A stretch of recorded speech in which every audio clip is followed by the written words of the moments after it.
In other political news, the Romney campaign might have to shelf their untruthful Solyndra attacks for a little while.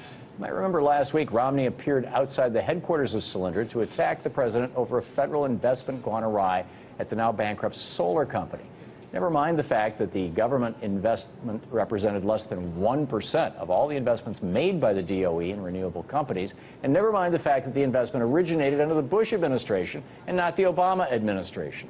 Romney's never been good with the facts, and I've said it before and I'll say it again. The only way Mitt Romney can win the White House is by lying. But now Romney has some splaining to do on his own when it comes to failed investments in solar companies. The Boston Herald reports, as governor of Massachusetts, Romney also invested taxpayer dollars into a green company that went belly up in 2003. Romney appeared outside solar company Conarca Technologies, calling for more grants for the renewable energy sector.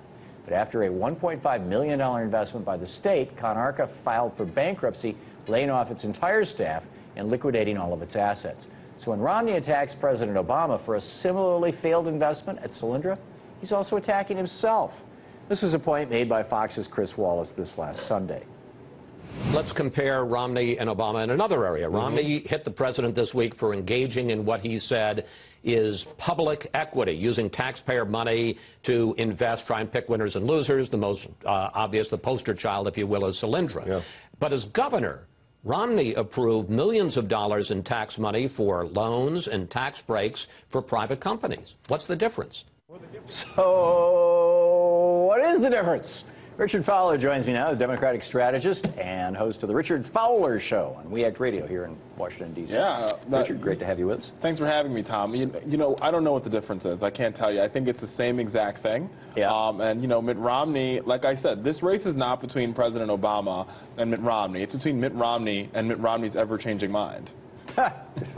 Well, hopefully people will perceive it that way, but you know, does this mean that we won't see any more Solyndra attacks now that Governor Romney has done the same thing? Is he going to suddenly shut up? No, I don't think Mitt Romney's going to shut up on this at all. But I think what is going to have to happen is I think it's very important that we educate people about the fact that Mitt Romney is engaged in some of the same policies as President Obama. And the sad part is, Tom, of this whole situation is that even though he made these investments in Massachusetts, Massachusetts was still the 47th state in job creation when he was governor, almost dead last. And I ask people all the time, why would you ever elect somebody that was dead last? I mean, I've just never heard of it. It baffles my mind. Do you think the president should be the first, not the last? But hey. Well, you wonder about Herbert Hoover, you know.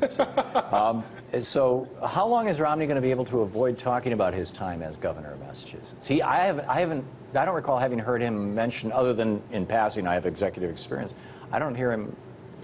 You know, and that's a good question. When will the real Mitt Romney stand up and talk about what he did as governor and what his track record was and why the people of Massachusetts overwhelmingly support the president over him? And not only that, why the people of Massachusetts, the Republicans of Massachusetts, support Ron Paul over him in their convention. Seriously? Yeah, I mean, you didn't hear what happened at the state convention. Tell me. So during their state convention, like Ron Paul at this, like, you know, he did all the other state conventions. He came in and he starts like picking off delegates. Right. So he's picked up a good chunk, and I don't have an exact number on me right now, but he picked up a good chunk of Massachusetts should be pro-Romney delegates that Ron Paul is now picked off. Wow.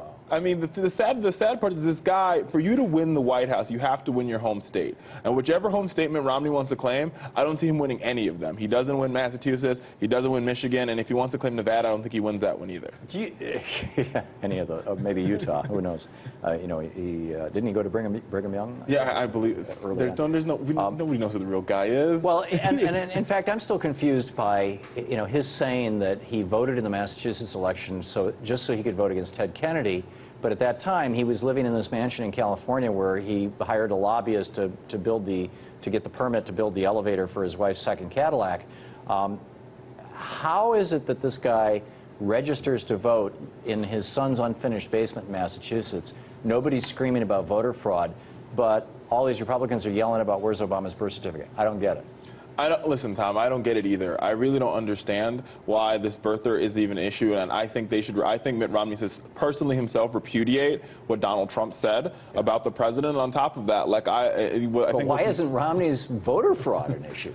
It should be an issue. It should definitely be an issue. I think who's going to bring it up is a question. I think the Obama campaign is not going to go down that avenue, and maybe they should. I think they should talk about his record as Massachusetts governor. And on top of that, how I see it, listen, I don't really care where the president was born. born. I care where he lives, at 1600 Pennsylvania Avenue, and I want him to stay there. Bill Clinton kind of blew it by applauding Romney's time at Bain. How's that going to play out in the 30 seconds we have left here? Well, you know, at the end of the day, I don't think anybody's criticizing Bain Capital for what it does. I think they're criticizing what Mitt Romney did at Bain Capital and the horrible things that he did to working and middle-class Americans. So I think you can applaud Bain for the fact that it, you know, creates, you know, American businesses and creates American jobs. But you have to criticize what Mitt Romney did at Bain when he fired workers to rehire them on not under union contracts. Okay. And I'll go so far as to say that what Bain does is a scam based on loopholes in the tax code. And as pre-1980, they should not exist. But anyway, Richard Fowler, thanks for being with us. Great to see you. While both Romney and Obama share similar experiences investing in failed solar companies, there is one thing that Romney did do that President Obama never did, and that's make hundreds of millions of dollars as a pirate equity manager, devouring companies for profits and ruining the lives of thousands of American workers.